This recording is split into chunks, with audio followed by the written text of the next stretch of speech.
Hello guys, NautoAce here, and I want to give my basic opinion on my disappointing gaming in 2017. I don't know if I'm gonna do a top 5 or not yet, because I know last year I was supposed to plan to do my top 5 disappointing things in video game in 2016.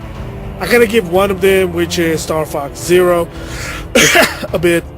But then I was gonna plan to do a top 5 and I totally forgot about it. And I can't even remember what are the bad things in 2016. I know there are, but maybe I'll do like honorable mention, maybe. So I don't know yet. I'm gonna do a top 5 disappointing things in 2017 on video game in 2017. I don't know yet. I'm still thinking about it, but I do want to give one of my disappointing things in video game in 2017, and that is Lord of the Rings, Shadow of War. So this is a sequel to Shadow of Mordor, which is developed by WB Game. It's a game that's connected to the Lord of the Rings trilogy, but it takes place in a different area, like some simultaneously event. I mean, even prior, I think that from what I heard, is prior to the Fellowship of the Ring. I played the first game, and that game was good. Introduction to the Nemesis system, basically taking over the orcs, trying to infiltrate and trying to, I think, kill the top overlord, if I remember. This is like a long time ago. So it was actually fun. The story was actually good. So I'm surprised they did a sequel. I kind of saw the preview about it.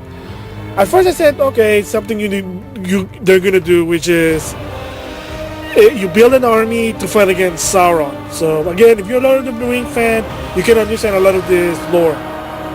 So then after a while I heard news there's going to be micro-transaction. I'm like, oh shoot, this is going to suck. Then in order to get an advantage in the game, rather than earning them by level grinding and doing quests, you got to use real money or micro-transaction. There's even loot crates. So I'm like, okay, that's bad. Maybe I can get out of it. I don't need to do it. And then I heard that in order to get the true ending, when push comes to shove, you don't have to, but if you're really not that good, you might have to consider using loot boxes. In other words, you got to take advantage of micro-transaction, and then to some extent use real money in order to get the true ending. Okay, so I'm going to do a spoiler here. So if you have not played the game yet, I don't know if you're going to play the game or not. It's up to you. There's going to be spoilers. So 5, 4, 3, 2, 1. So the game has 4 acts. The first 3 is basically just straightforward. Take over the land, stop the bad guy, stop the Nazgul, save your army of orc. Okay, so at one point, after the end of third act, you have to fight, and the big boss here is the Witch King, believe it or not. Again, it is spoiler, but I'm not really a fan of this game.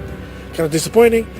And then the fourth act basically is you have to defend your base 10 times in order to get a true ending, and it gets harder and harder to a point that your orcs are so weak that you might consider getting new orc by using loot crate boxes.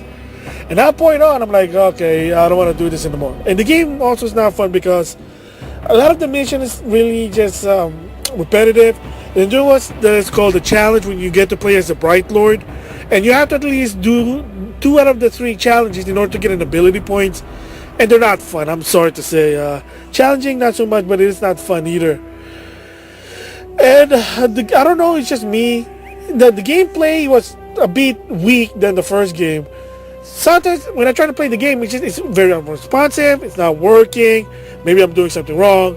And maybe also, believe it or not, my timing maybe was also bad, because at the time also I wasn't really feeling the game, and I also wanted to play, believe it or not, Neptunia, because I've been into the Neptunia craze lately. Been playing a lot of the different versions, and I had fun more of that than Lord of the Rings. I couldn't get into it. I know the game should be good. I mean, I even watched Angry Joe's review and he stopped and disappointed. He even said himself, and I can agree. The game could have been good without this microtransaction, without this loot crate, and maybe more variety. Like, I agree with him. The heart wasn't in this game. It was more of, let's make some money. So it is unfortunate. Kind of fortunate to me. This is one of my disappointment of 2017 in video game. Could get better, but it didn't. kind of sucks, kind of made me sad. Yeah, I mean, would you get Lord of the Rings Shadow of War if it's really cheap? But if you want to try to get a good ending, the true ending, good luck with that. It's not going to be fun. So that's my thoughts about this disappointment about Shadow of War. With that, thanks for listening.